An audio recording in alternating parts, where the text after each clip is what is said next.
시편 78편 56절에서 72절입니다. 56절. 그러나 그들은 지극히 높으신 하나님을 시험해 거역했으며 그 계명을 지키지 않았다. 56절에서 67절의 내용은 풍성한 은혜와 도우심을 통해 가나안에 정착한 이스라엘이 도리어 하나님을 배반하고 우상을 숭배함으로 인해 실로에 있었던 성막이 파괴되고 블레셋에게 언약궤를 빼앗긴 사건을 배경으로 합니다. 성막이 파괴되고 언약궤를 이방 나라에 빼앗겼다는 것은 하나님이 더 이상 가나안 땅에서 이스라엘과 함께 거하지 않는다는 뜻입니다. 이것은 율법 준수에 실패한 이스라엘이 하나님의 심판으로 하나님 백성의 지위를 상실하는 지경에 이르렀음을 시사합니다. 57절.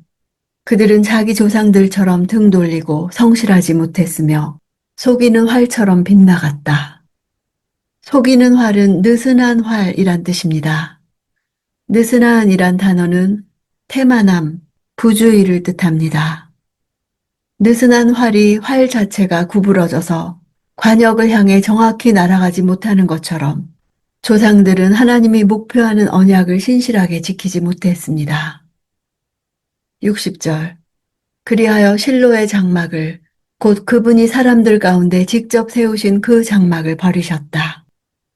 실로는 여호수아 시대부터 사무엘 시대까지 회막과 언약궤가 놓인 곳이었습니다. 그 당시 종교적 의미에서 이스라엘의 수도 역할을 감당하고 있었습니다. 하나님께서 그곳을 떠나신 사건은 사사시대 말기 엘리가 치리하던 때 블레셋에 의해 언약궤가 탈취당한 사건을 말합니다. 우상 숭배로 인한 하나님의 질투와 진노는 하나님의 부재로 귀결되었습니다. 61절. 그분의 힘을 드러내는 궤를 포로와 함께 내어주셨으며 그 영광을 적들의 손에 넘겨주셨고 전쟁에 승리한 블레셋이 법궤를 전리품으로 빼앗아간 것은 하나님이 무능하여 대적들에게 사로잡힌 것이 아닙니다. 내어주셨다는 주체는 하나님이십니다.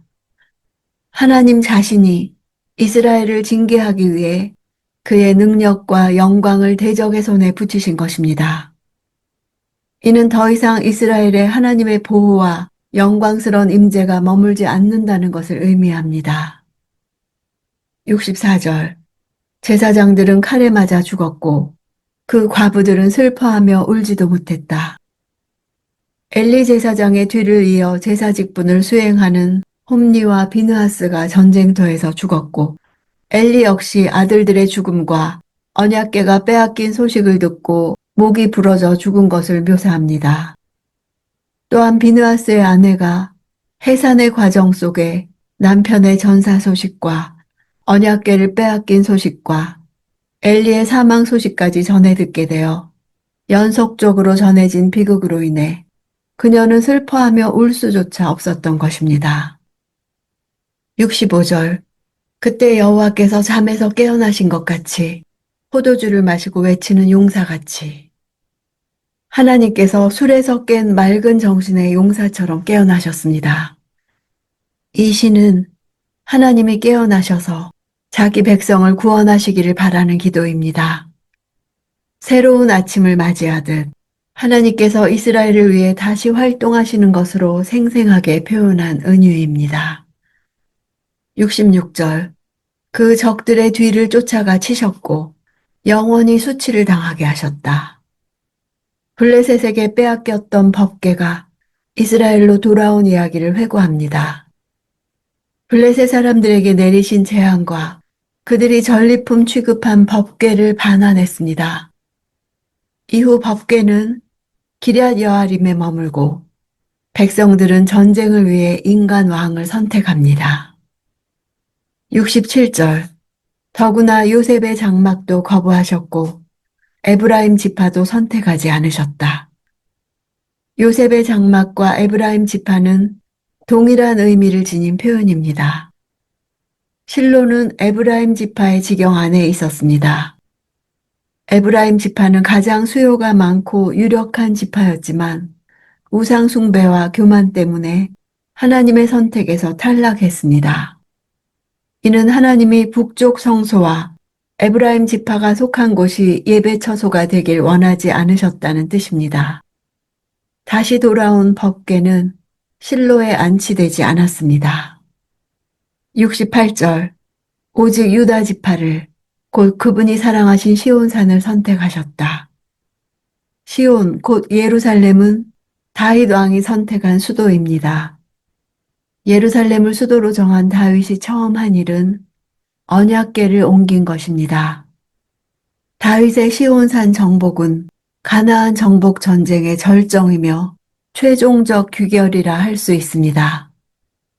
예루살렘을 선택하신 하나님의 뜻은 언약궤가 다윗에 의해 예루살렘 장막에 안치되고 다윗의 아들 솔로몬에 의해 성전이 세워짐을 통해 더욱 확고해집니다.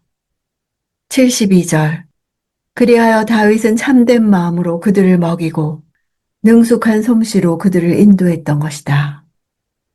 양우리는 비천한 자리를 뜻합니다. 하나님이 양우리에서 다윗을 이끄신 목적은 하나님의 소유인 이스라엘을 목자처럼 돌보도록 하기 위함이었습니다. 먹이고 인도한다는 단어는 목양을 나타냅니다. 다윗의 통치는 참된 마음과 능숙한 솜씨로 특징짓습니다. 참된 마음은 온전함, 정직함 등을 나타냅니다. 능숙한 솜씨는 능숙함은 명철, 분별력, 지혜를 나타내고 솜씨는 능력을 뜻합니다. 즉 하나님의 뜻을 분별하고 지혜롭게 권세를 사용했음을 나타낸 것입니다. 하나님은 시온산과 다윗을 통해 새로운 역사를 시작하셨습니다. 인간의 불순종에 영향받지 않으시고 새롭게 구원의 역사를 이끌어 가셨습니다.